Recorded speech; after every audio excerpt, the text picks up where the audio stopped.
Démocratie veut dire le pouvoir au peuple. En grec, démos c'est le peuple et kratos c'est le pouvoir. Dans un état de droit, celui qui établit les lois a le pouvoir. En démocratie, c'est le peuple qui écrit et vote les lois. Une aristocratie, c'est le pouvoir au meilleur.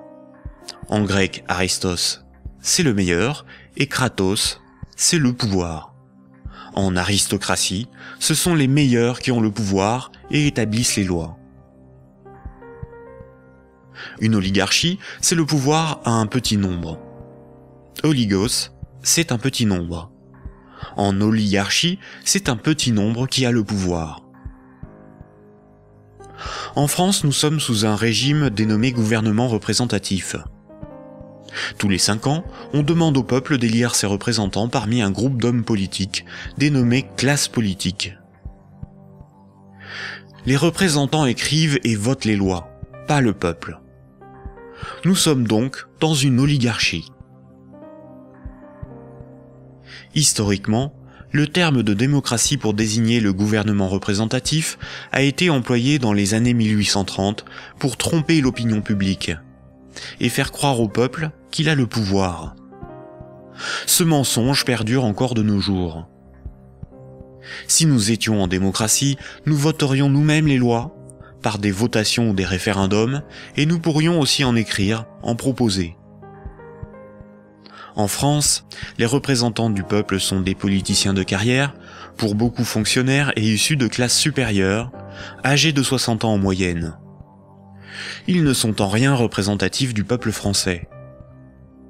Une fois les représentants élus parmi l'oligarchie de la classe politique, les électeurs n'ont aucun contrôle sur la politique menée et la législation établie. Les représentants votent selon leurs opinions, leurs intérêts, leur complicité ou leur carrière politique. Ils sont la cible de groupes d'intérêts qui influencent leur vote. Les textes de loi sont dans 9 cas sur 10 rédigés par de hauts fonctionnaires non élus.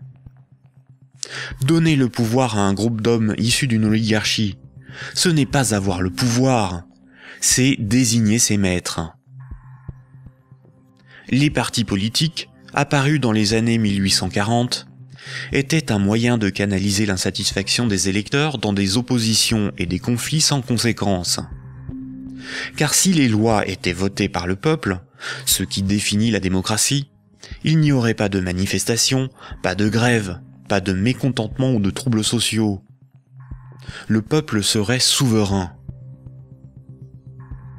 Durant la Révolution, les riches avaient bien plus à perdre que les pauvres. Voltaire, figure emblématique des Lumières, disait ceci. Un pays bien organisé est celui où le petit nombre fait travailler le grand nombre, est nourri par lui, et le gouverne. Si le pouvoir était donné au peuple, il aurait défendu ses intérêts propres au détriment de la minorité des riches, des notables et des banquiers. Écoutons le philosophe Alain Badiou parler de la démocratie actuelle. Voyez-vous, Alain Badiou, c'est ce que nous avons trouvé de moins mauvais pour choisir nos dirigeants. Oh, la théorie du moins mauvais, ça, vous savez, la théorie du moins mauvais ne peut pas impressionner le philosophe que je suis. Hein. Elle a beaucoup servi pour justifier le pire, le moins pire par rapport au plus pire, par exemple. C'est Churchill qui a inventé cette histoire, qui a consisté à dire que la démocratie, c'était le pire de tous les régimes, à l'exception de tous les autres. Il avait raison? Eh ben non, il n'avait pas forcément raison. Pourquoi aurait-il eu raison? Parce que sous la démocratie, on peut vivre. Mais il se peut que le meilleur régime politique soit à venir, qu'il dépende d'une invention de l'humanité. Après tout, vous savez, pendant des millénaires, ce à quoi nous assistions, c'était à des théocraties, à des régimes extraordinairement tyranniques et oppressifs. Ils ont duré bien plus longtemps que votre démocratie, bien plus longtemps. Donc cette démocratie, c'est peut-être tout simplement une sorte de petit intervalle dans l'histoire. Surtout que elle ne marche que là où le capitalisme est déchaîné. Hein. Ça, c'est un fait. Hein. Le régime parlementaire démocratique, je le constate, c'est un fait. Il n'existe comme régime installé, consensuel, conséquent, que là où l'économie capitaliste s'est développée. Et quand l'économie capitaliste commence à flancher, ce type de représentation politique se sent aussi un peu malade, n'est-ce pas? C'est là c'est là où on en vient au cœur de votre pensée. Un tout petit moment d'explication. Vous êtes, Alain Badiou, un de ceux qui avait revendiqué le mot communisme, alors même que les régimes communistes ou étiquetés communistes étaient effondrés. Vous aspirez à un régime politique qui serait placé sous le signe de l'égalité. Tout votre livre, toute la République de Platon, tourne autour de cette idée. La cité idéale, c'est la cité de l'égalité, la cité de l'idée juste, donc du communisme. Et quand vous nous dites, pour moi, le capitalisme, c'est l'équivalent de la démocratie, là est la racine de votre rejet de la démocratie, je ne vous trahis pas. De cette démocratie-là. Parce que je n'accepterai pas de dire que je rejette la démocratie. Vous avez parlé tout à l'heure d'une illusion démocratique, mais la démocratie que nous connaissons aujourd'hui, c'est elle qui est l'illusion démocratique. Parce que personne, dans le débat politique français ou étranger, dans les pays démocratiques, ne veut abolir le capitalisme. C'est ça le sujet. C'est pas exactement ça. C'est un petit peu plus précis. C'est parce que les différents gestionnaires possibles de notre société sont des gens qui, de toute façon, admettent pour l'essentiel l'ordre établi. Ça, il faut en convenir. D'ailleurs, s'ils n'admettaient pas les uns et les autres l'ordre établi, ils n'accepteraient pas de se succéder comme ils le font. Il faut bien que tel candidat ne soit pas extraordinairement différent de tel autre pour qu'il puisse alterner le mouvement des affaires restant à peu près le même, après tout. Donc il y a un consensus fondamental qui fonde ce que vous appelez, vous, la démocratie, qui est une démocratie tout à fait normée, tout à fait particulière, et qui repose sur des acceptations fondamentales premières. Voilà. Et donc je soutiens que nous ne vivons pas du tout dans la démocratie. Nous vivons en réalité en oligarchie. Voilà. Nous sommes dominés par une oligarchie financière, politique et médiatique. Tout le monde le sait d'ailleurs. Tout le monde voit parfaitement qu'il faut absolument maintenir ce système pour maintenir le système politique lui-même. Qui gouverne dans la cité juste, dans la cité idéale? Eh bien, qui gouverne normalement dans la cité juste, dans la cité idéale, c'est précisément tout le monde. C'est la démocratie véritable. C'est-à-dire qu'il n'y a pas d'État séparé de l'ensemble des gens. Voilà. C'est ça la cité idéale. La cité idéale, c'est la grande idée communiste de Marx lui-même, qui est un peu oubliée, mais que je voudrais rappeler. C'est le dépérissement de l'État. C'est l'idée que l'existence d'une machine d'État oppressive, séparée, qui doit être perpétuellement validée par des élections, etc., c'est une affaire vieillie, c'est une affaire qu'il faut dépasser absolument, au nom de ce que Marx lui-même appelait un régime d'association.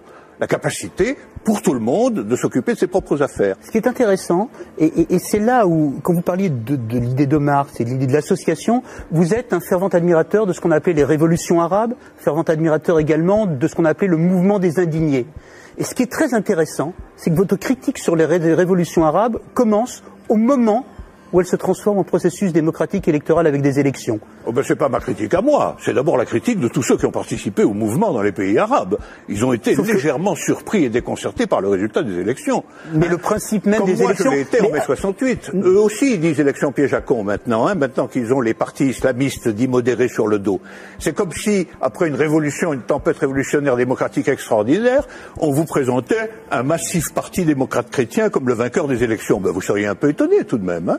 C'est bien la preuve qu'il y a deux sens du mot démocratie qui ne sont pas du tout homogènes. Sauf que la revendication, Alain Badiou, la revendication du peuple contre les dictateurs, c'était de pouvoir voter.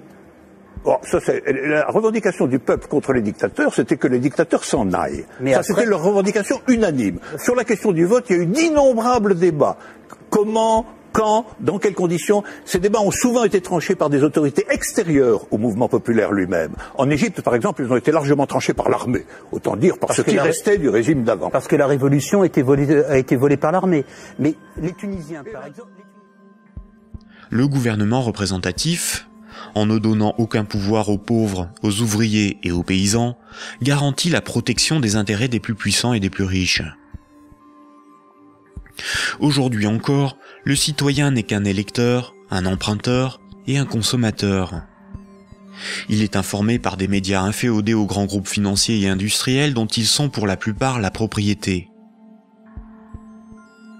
Le vote des lois par les citoyens, le référendum d'initiative populaire, ou la mise en place d'un parlement tiré au sort dans la population comme le sont les jurys populaires, qui sont des évolutions démocratiques élémentaires, sont systématiquement dénigrés dans les médias.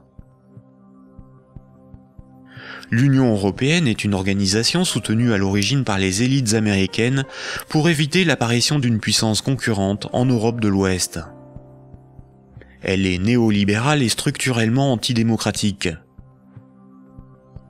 Si les peuples européens écrivaient et votaient eux-mêmes les lois de l'Union, Bruxelles ne serait pas la seconde place de lobbying après Washington. L'Union européenne est le royaume de Goldman Sachs et de la haute finance, dont les hommes se retrouvent à la tête de nombreuses institutions et même de certains États. Et nombreuses sont les carrières politiques se prolongeant dans le privé, au service des lobbies ou dans les grandes entreprises. Ce que nous appelons des euros, ce qui est sur notre compte en banque, ce ne sont pas des euros, mais une dette en euros. Ce que nous appelons crédit, prêt ou emprunt, ce n'est qu'une création de monnaie temporaire. Ce que nous appelons démocratie n'est pas une démocratie, mais une oligarchie. Ce que nous appelons un citoyen n'est rien d'autre qu'un électeur. Ces manipulations du langage empêchent les intellectuels, les politiciens, les journalistes et les électeurs de penser le monde. Elles dissimulent avec habileté le pouvoir sans égal des corporations, de la finance et du secteur bancaire.